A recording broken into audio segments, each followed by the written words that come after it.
પૈસા અમારા લે છે પગાર અમારે બેને થાંભલો આવ્યો આ ભાઈના મહિલા એટલે મને પૂછવાના કેટલી વાર આવે એટલે કોણ છે શુક્લા સાહેબ? પણ એવું નથી. શુક્લા સાહેબ કોણ છે મને કહેજો પહેલા. અમારા ડેપ્યુટી એન્જિનિયર છે ને તો એ પગાર છે ને આ બધા ટેક્સ ભરે ને એનો લે છે.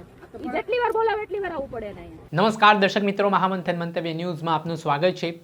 રાજકોટ જિલ્લાના જેતપુર તાલુકાના જેપુર ગામમાં જે ખેડૂતનો આઘાતમાં સરી પડવાના કારણે હાર્ટ એટેકથી મૃત્યુ નિપજ્યું છે, તેના ઘેરા પ્રત્યાઘાત પડ્યા છે.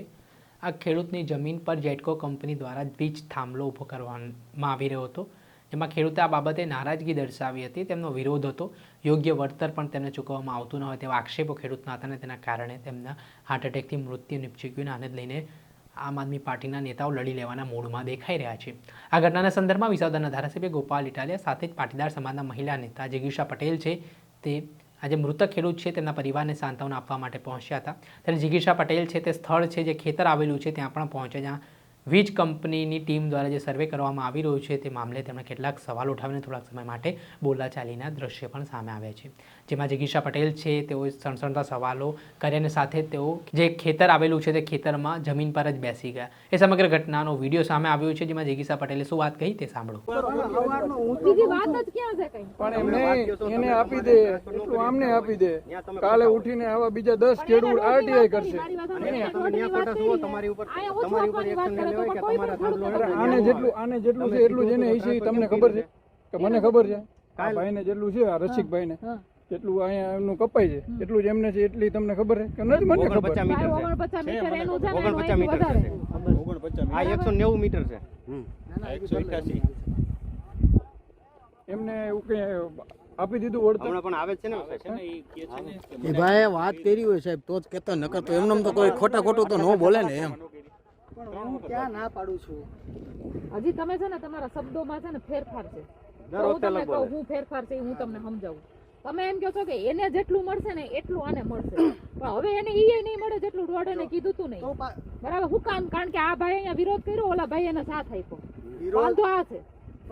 બરાબર? એના કરતા હું તમને શું કહું, અમારે જો નથી જોતો, હું મહેશભાઈ આગળ અહીંથી વયા જાય, તમે એટલું કહી દો અહીંયા ઓલા ભાઈ ને એના જે ખેતરમાં જે માપ છે એ પ્રમાણે રોડ મળ્યો ને એના ભાઈ આવીને અહીંયા બોલે બધાની વચ્ચે તો ઈ ખોટા તો માન્ય રાખશો. તમે શુક્લા સાહેબ જોડે વાત કરી લેજો. શુક્લા સાહેબ વાત કરી. વાત કરવાની તમે કહો છો શુક્લા સાહેબ વાત કરવાની હોય. મેં 10 વખત વાત કરી, 10 વખત આની જોડે વાત કરી. તમારે રૂબરૂ બોલાવાય ને. ખેડૂતને મળે છે એટલા પૈસા, આ ખેડૂતને એટલે આપી દો એટલે પ્રોબ્લેમ સોલ્વ થઈ જાય. આપણે બતાવ્યા છે ઊભું રહે તમારા એને કોને શુક્લા સાહેબ રૂબરૂ બોલ્યા ભરતભાઈ તને ક્યાં ગયા હતા?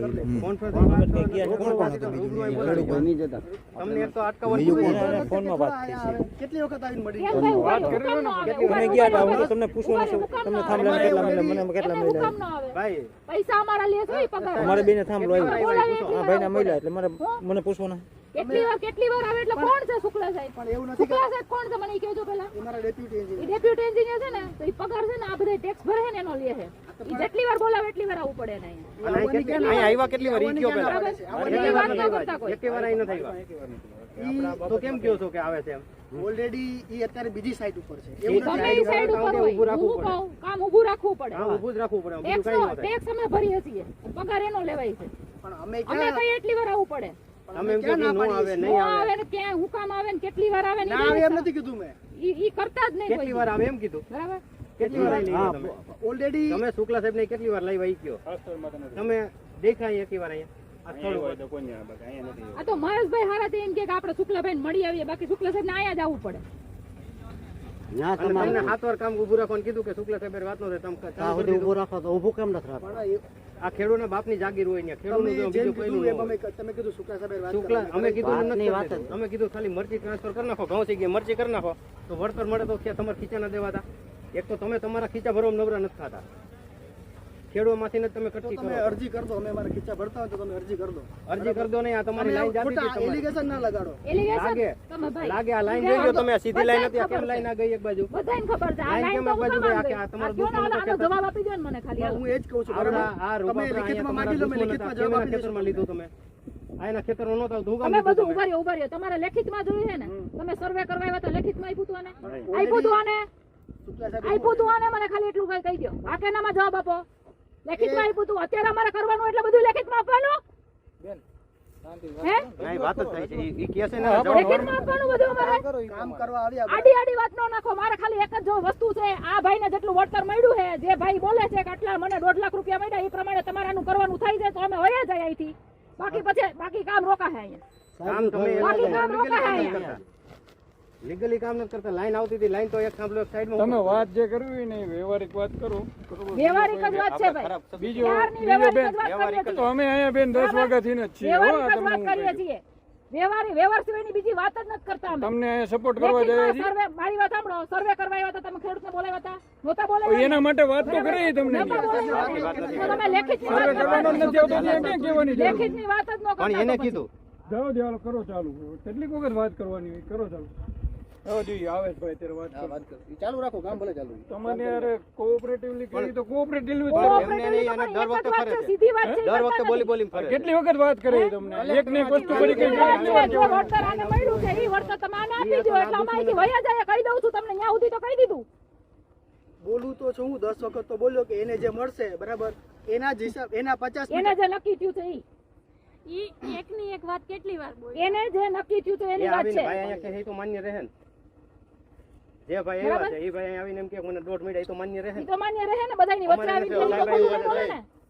મહેશભાઈ, રસિકભાઈ ના એકના ખેતરમાંથી તો તાર નથી નીકળ્યા, બધાના ખેતરમાં ખેતરમાંથી નીકળ્યા છે. નીકળ્યા. બરોબર. એક તો ત્યાં પેલા ઈ જુઓ તમે, લાઈન આવતી હતી, લાઈન આના ખેતરમાં લેવા પણ લાઈન જો એના ખેતરમાં નહીં, આ ભાઈના ખેતરમાં અહીંયા લઈ લીધું. આમાં કઈ રોકડા પૈસા દેવાના નથી. જે છે એ બેંક એકાઉન્ટમાં આવશે અને એના જે જેટલું ડિસ્ટન્સ છે એ પ્રમાણે પૈસા દેવાના. થઈ ગયું એમાં તમને જે કઈ પ્રશ્ન હોય એની તમે માહિતી માંગી લો. આરટીઆઈ કરો ને આપેડા દે છે, ઉપરી અધિકારી જવાબ દેવાનો, અમારે નથી દેવાનું. હું તમને કહું ને તમારી પાસે આરટીઆઈ અમાર મગાતોય નથી. એમને આ તો હું અમે તો એ પ્રોટેક્શનમાં તમારી પાસે અમારે અમારે કરવાનું તો છે. અમે આ ખેડૂત અમે હું આ ભાઈને જ કહું છું પણ તમે પણ લેખિતમાં અમારે કરો, તમારે જે કરવું હોય લેખિતમાં માંગો, તમને જવાબ દેશે. પણ લેખિતમાં અમારે દેવાનું ત્યાં સુધી કામ તો ઊભું રાખવું પડે ને. ઈ તો સીધી વાત છે ને સાહેબ. પૈસા હું દીધા તમને પછી હુકમ એક વિસંગતતા હુકમ હોય છે, તો તમે કલેક્ટર નથી માંગી શકતા, નથી એના કહી ઉપર શકતા. બીજો હુકમ આવે. આને પૈસા આટલા દઈએ દઈએ ને પ્રમાણમાં હજી ક્યાં દઈ દીધા? હું ઈ જ કહું, દઈ દીધા પછી નથી દઈ દીધા, વિસંગતતા નથી ઊભી થાય. આપણે જે રીતે વાત કરી રહ્યા છો કે જે સર્વેને લઈને વિવાદ વકરી રહ્યો છે, અલગ અલગ મુદ્દાઓ છે તે સામે આવી રહ્યા છે અને આમાં સર્વે ટીમનું કહેવું છે કે અમે અમારી રીતે સર્વે કરી રહ્યા છે. બીજી તરફ ચિકિત્સા પટેલે પણ કેટલાક સવાલો ઉઠાવતા હવે મામલો ગરમાયો છે અને વાત મેદાને પહોંચી છે. દર્શક મિત્રો, આવા જ નવા વિડીયો સાથે આપને માહિતગાર કરતા રહીશું, એટલે મહામંથન મંતવ્ય ન્યૂઝ જોતા રહો.